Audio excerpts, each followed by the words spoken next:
Ser Podcast. Las 8 de hoy por hoy en Ser Podcast. Hola, muy buenos días. Después de pedir que expulsaran a España de la OTAN, Donald Trump saludó con cordialidad y entre sonrisas a Pedro Sánchez en Egipto, a cuyo gobierno se dirigió además en torno amistoso. Es lo que vimos en esa cumbre del lunes en Egipto, lo pudo ver todo el mundo.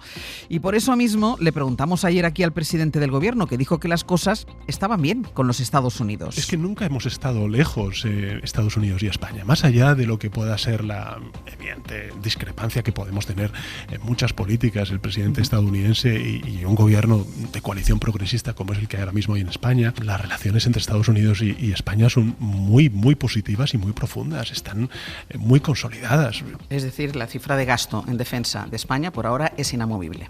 Sí, es que, a ver, nosotros hemos llegado a un acuerdo con el que nos sentimos absolutamente satisfechos. Dijo Sánchez que no incrementará el gasto militar a costa de recortar el gasto o la inversión social. Eso fue por la mañana. Por la noche y después de ese tono cordial que vimos en Egipto, Trump volvió a la amenaza. Esta vez no con la OTAN, sino con la posibilidad de imponer aranceles. Sastre, buenos días. Buenos días, Barceló. Estoy muy descontento con España. Es el único país que no aumentó su número al 5%. España lo está haciendo muy bien a nuestras espaldas. A España le va muy bien, decía Trump. Recibe protección, aunque tú no quieras dársela. Están como en medio. Van a estar protegidos automáticamente. ¿Qué van a hacer los otros países?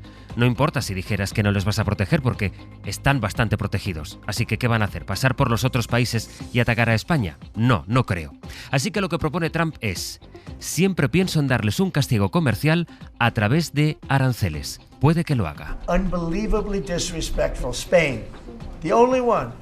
Creo que es increíblemente irrespetuoso. España es el único de todos los países de la OTAN que dijo eso y creo que deberían ser castigados. Hoy por hoy noticias. Ser Podcast. Pues habrá que ver en qué se concretan estas amenazas de Trump, porque España forma parte, como decíamos, de la Unión Europea, que es con quien Washington negocia en bloque su política comercial y con quien decide imponer aranceles que son comunes. Las tasas que impusiera España serían, por tanto, para toda la Unión, de forma que si castiga a España con un producto, podría estar castigando ese mismo producto de otros países comunitarios. Y por otra parte, el Tratado Fundacional de la OTAN no contempla la posibilidad de expulsar a ninguno de sus socios. El caso es que así, con este ambiente, va a producirse esta mañana una reunión de los ministros de defensa de la OTAN, donde prevé participar Margarita Robles. Nos vamos a Bruselas, que es donde está la sede de la alianza y donde ya ayer el embajador de Estados Unidos señaló a España. Enrique García Pozo, buenos días. Buenos días, sí, también el embajador de Estados Unidos ante la OTAN insiste, porque todos los aliados deben cumplir el compromiso de La Haya sin excepciones. Washington presiona a España intentando situar el debate en la casilla de salida, aunque fuentes diplomáticas insisten en que el compromiso adquirido por los aliados no es vinculante y que España podrá asumirlos destinando el 2,1% en defensa. La de hoy será la primera reunión de los ministros del ramo tras las palabras de Donald Trump sugiriendo que España salga de la OTAN, aunque esas mismas fuentes quitan hierro a las declaraciones del republicano. La reunión de este miércoles estará centrada en el refuerzo de la defensa del flanco oriental y la respuesta a las recientes violaciones del espacio aéreo, incursiones que la Alianza Atlántica sigue sin atribuir directamente a Rusia. ¿Qué productos podría gravar Donald Trump con sus aranceles, teniendo en cuenta que esos aranceles se aplicarían en bloque a los productos europeos? En todo caso, el gobierno, que salió hasta ahora sorprendido por los halagos de Trump en Egipto, se encuentra ahora con esta amenaza desde Washington y así es como va a llegar a la sesión de control que en menos de una hora se va a producir en el Congreso. La escucharemos aquí en directo, donde, por cierto, hay otro gran asunto que va a capitalizar la sesión y es la nueva declaración de José Luis Ábalos ante el juez del Supremo, que va a decidir si envía a prisión o si deja en libertad al exministro y ex número 3 del Partido Socialista. Miguel Ángel Campos, buenos días. Buenos días. Esa es una opción que está ahora mismo sobre la mesa, la posibilidad de que Ábalos pueda entrar en prisión, según lo que declare hoy. Hay que decir que Ábalos ha intentado alargar el plazo, cambiando de abogado a última hora, pero eso no le ha servido ante el Supremo. No, porque el juez Puente entiende que la renuncia de Ábalos a su abogado se produjo en fraude de ley, porque aunque tal y como pretendía el exministro le hubieran asignado un abogado de oficio para su declaración, este letrado no tendría tiempo para estudiarse la causa y habría que posponerla. De ahí que el juez diga que la estrategia de Ábalos era un ardid para retrasar su comparecencia y le obligue a acudir hoy con el abogado que despidió o, en su defecto, con uno nuevo al que designe y que demuestre que conoce el caso. Como dices, el juez avanzó en su auto que al término de su declaración declaración estudiará si manda o no a Ábalos a prisión, algo que como mínimo van a pedir las acusaciones populares. Está por ver que esto sea así, porque el último informe de la UCO no aporta grandes novedades más allá de cuantificar en 95.000 euros aquello que ya se sabía, que supuestamente Ábalos disponía de un dinero no justificado que era custodiado por Koldo. Para enviar a alguien a prisión hay que justificar hoy que existe un riesgo de fuga no advertido hasta ahora, un riesgo de reiteración delictiva difícilmente justificable, ya que Ábalos ha perdido todo poder político, o un riesgo de alteración o destrucción de pruebas cuestionable, porque Ábalos ya ha sido registrado sin que le hayan encontrado relevantes evidencias incriminatorias. Campos, hasta luego. Hasta ahora. En el Senado, mientras, en la comisión que investiga el caso Koldo, hoy declara la empresaria Carmen Pano, que es quien dijo ante el juez que llevó 90.000 euros en metálico a Ferraz por orden de Víctor de Aldama. En su entrevista de ayer aquí, Sánchez habló del pago en sobres, acusó al PP de confundir pago en metálico con pago en negro y dijo también que su hermano y su mujer son inocentes. Sobre el caso Begoña Gómez, hemos accedido en la SER al vídeo de la última audiencia del juez Peinado. Ahí se puede escuchar al fiscal del caso, como le dice precisamente al juez Peinado, que está planteando hipótesis fabulosas, o lo que le dijo también al juez el abogado de Begoña Gómez. Creo que desde que desapareció la Inquisición nunca había yo conocido una investigación del carácter y del tenor de la que está sufriendo. O se puede escuchar también a las acusaciones populares pidiendo que declare Pedro Sánchez. ¿Cómo se explica que se pueda constituir una cátedra y entre en funcionamiento sin cumplir los propios requisitos que la Complutense establece? Pues por el delito de tráfico de influencia o el resto de delitos que nosotros citamos. Con el PP apretando al gobierno por el caso de Begoña Gómez, con lo que pueda pasar hoy con Ábalos en el Supremo, y a pesar de asumir que puede que no tenga presupuestos, el gobierno se aplica en la idea que ayer quiso transmitir Sánchez en la entrevista, cuando aseguró que la legislatura va a aguantar hasta 2027, pase lo que pase. Incluso dijo que se presentará a las siguientes elecciones. Bueno, ¿cómo aplica el gobierno esa idea? Guillermo Lerma, buenos días. ¿Qué tal? Buenos días. De momento planteando la batalla ideológica con el PP por el derecho al aborto para blindarlo en la Constitución frente a lo que llamó ola reaccionaria.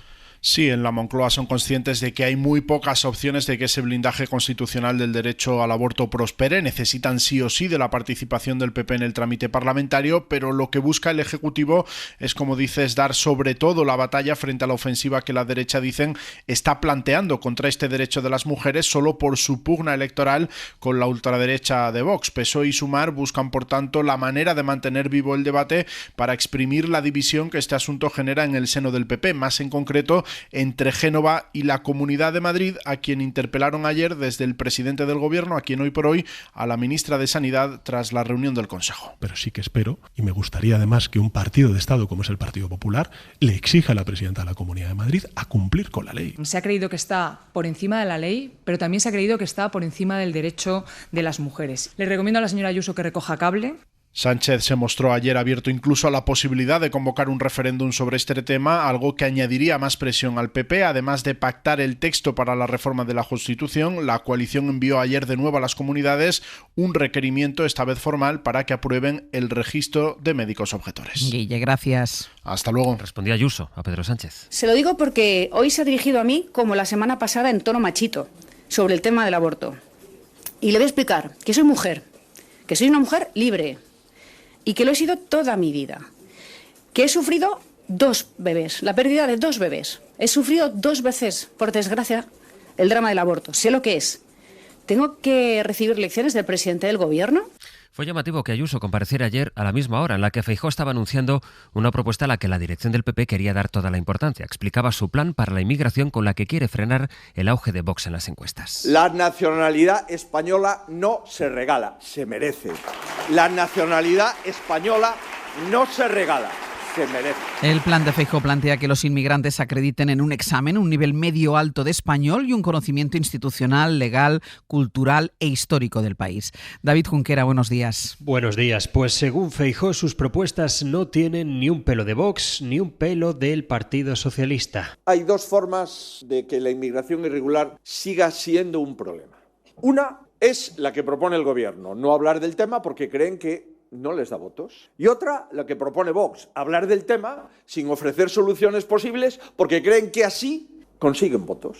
El líder del PP defiende que ellos no son ni duros ni blandos, que son firmes, pero sus medidas se acercan a muchas que le hemos escuchado a la ultraderecha y sus reflexiones sobre cómo no debe ser una política migratoria también. Nunca defenderemos una política migratoria que convierta barrios enteros de nuestras ciudades en lugares irreconocibles de nuestro país. Habla el gobierno de tufo xenófobo y replican fuentes de Génova. Nosotros no vamos a competir con Vox porque los problemas que genera la inmigración afectan más a los votantes de izquierda. Por eso sentencian. Lo que queremos es apelar al votante descontento del Partido Socialista, porque una mayoría quiere más dureza en materia migratoria. Feijóo dice que su propuesta no es la de Abascal. Esto es lo que dice Abascal. Y es que son frases literales que he dicho en discursos, en mítines y nada, pues yo no sé si él lo sabe o si es algún asesor que le dice esta frase que se me ha ocurrido y la ha copiado. Bueno, pero están bien dichas esas frases, están muy bien, ¿no? Hoy por hoy noticias. Ser Podcast. Dice Donald Trump que ha empezado ya la segunda fase del plan de paz para Gaza, que es la que incluye la desmilitarización. Se refirió a Hamás directamente. Si ellos no entregan las armas, nosotros se las quitaremos. ¿Cómo? No tengo que explicarlo, pero si no acceden al desarme, nosotros los desarmaremos. Saben que no bromeo, dijo Trump en el despacho Oval. Y a la estela de estas declaraciones se ha pronunciado Netanyahu esta madrugada cuando ha advertido a Hamás de que si no entrega las armas se va a desatar un infierno en la tierra. Pablo Morán, buenos días. Hola Ángels, buenos días. Conviene insistir en eso, en que una vez firmado el alto el fuego, estamos en el momento de comprobar no ya si se avanza en la nueva fase, sino de saber si se está cumpliendo la primera, porque entra menos ayuda humanitaria de la que se comprometió y hay más muertes en la franja. Las dificultades han vuelto en cuanto Trump y su triunfalismo han abandonado la región, lo que evidencia la fragilidad de lo conseguido hasta ahora. Los últimos obstáculos parten del retraso en la entrega de los cadáveres de los rehenes muertos. Todavía faltan 20. Este responsable del Comité Internacional de la Cruz Roja reconoció este martes que se va a tardar tiempo en localizar esos cadáveres entre los escombros de Gaza, esos y los del resto de palestinos que todavía están bajo esos escombros. Esta posibilidad se contempló en las negociaciones, pero Israel lo considera un incumplimiento del pacto y lo está utilizando para retrasar la apertura del paso de Rafah o limitar a la mitad la entrada de ayuda humanitaria acordada. A esta hora parece que la cosa vuelve a encauzarse. Israel anuncia que va a dar marcha atrás hoy a esas medidas después de recibir anoche los cadáveres de 4 rehenes más, pero mantiene los ataques. Los tanques han abierto fuego esta misma mañana al este de la ciudad de Gaza. Este martes se confirmaron las 6 primeras víctimas desde el inicio de este alto el fuego. Pablo, gracias. A ti hasta ahora. Todavía algo más, porque es relevante de lo que dijo ayer Donald Trump. Aseguró que los Estados Unidos han matado a 6 personas en un nuevo ataque contra una supuesta narcolancha que procedía de Venezuela. Y en el despacho Oval lo que hizo fue recibir a su socio Javier Milei, presidente de Argentina. Lo que hace Donald Trump es condicionar las ayudas de Estados Unidos a Argentina al hecho de que Milei gane las elecciones legislativas, que son elecciones que se van a producir dentro de 11 días. Si Milei no gana, no seremos igual de generosos, vino a decir. Algo más todavía. Si un socialista o un comunista gana, según Donald Trump, te sientes distinto a la hora de hacer una inversión. La Junta de Andalucía va a aprobar nuevos planes para mejorar los cribados de cáncer, en este caso de colon y de cuello de útero, mientras vamos conociendo nuevos testimonios de personas con pruebas sospechosas a las que no avisaron. Sevilla, Elena Carazo. Sí, testimonios de fuera de Sevilla que tienen que ver con otros tipos de cáncer, como Antonio de Algeciras, que se hizo cribado de cáncer de colon en 2019, no le informaron de los resultados, reclamó y descubrió que lo habían sacado del programa, a pesar de tener antecedentes. 5 años después lo volvieron a llamar, pero tardaron casi un año más en entregarle los resultados. En el 2019 me hice la última prueba, que me enviaron a la privada y jamás me mandaron el resultado de esa prueba. Y me han tardado más de 2 años entre hacerme las pruebas y darme el resultado. En Huelva son 15 las mujeres que han trasladado a la Asociación Onubense de Cáncer de Mama documentación sobre retrasos en el cribado. Hoy la Junta aprueba planes integrales sobre los cribados de cáncer de colon y de cuello de útero que se suman al plan de choque del cribado de cáncer de mama y ante el que el gobierno andaluz reconoce que está teniendo problemas para contratar médicos y radiólogos de refuerzo. El primer ministro francés, y salimos de nuevo al exterior, en una situación de extrema debilidad, no ha tenido más remedio que suspender la contestada reforma de las pensiones para impedir que los socialistas secunden la moción de censura contra el gobierno. Eso evitará que la edad de jubilación pase de los 62 a los 64 años. París, Lucía Rivera. La crisis parlamentaria no va a virar en crisis de régimen, aunque algunos lo quieran, ha dicho el primer ministro, cuyo gobierno sobrevivirá de momento porque ha pronunciado la frase que los socialistas querían oír. Suspendemos la reforma de las pensiones de 2023 hasta las elecciones presidenciales. Lecoglu quiere organizar una conferencia sobre las pensiones y el trabajo junto a los interlocutores sociales. El Partido Socialista ha sido crítico con el macronismo, pero también ha llamado la atención sobre una ultraderecha a las puertas del poder. Por eso y por los gestos del primer ministro, no van a unirse todavía a la censura del gobierno. Sigo en la oposición, pero quiero que haya un debate, ha explicado el líder socialista Olivier Faure. Frente a las censuras de parte de la izquierda y la ultraderecha que se van a votar el jueves, Lecoglu quiere avanzar, por eso renuncia a usar el decreto durante su mandato.